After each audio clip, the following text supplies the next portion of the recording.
no habla. Y los ídolos no escuchan, ni tampoco nos tienes que adorar, porque solamente al único Dios los tienes que adorar y bendecir y orar. Al verdadero Dios que no lo vemos, pero está en nuestro corazón, en todo lo que quieren que esté, está.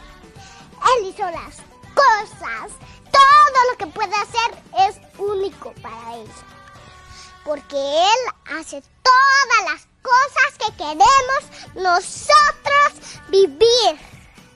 Por eso nosotros debemos adorar al único Dios. Voy a orar por los niños que tienen coronavirus y que los bendiga Dios. Señor Jesús, gracias por este día. Gracias porque nos diste privilegio, gozo. Bendice a los que tienen coronavirus. Gracias, sánalo, Señor, porque tú tienes vida, privilegio y gozo. Gracias porque tú vives con paz. Y gracias porque tú estás aquí. Y gracias porque nos estás cuidando. Gracias porque tú estás cuidando a tu hijo. Jesús, gracias porque tú lo dejaste ir.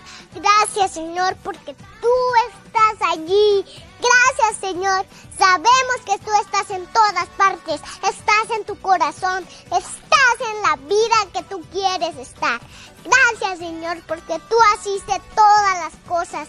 Hiciste el privilegio de las cosas. Gracias, bendice a los hermanos que van a la iglesia. Que no les pase nada. Gracias, Señor, porque nos diste muchas cosas para poder hacer cosas de las que tú haces.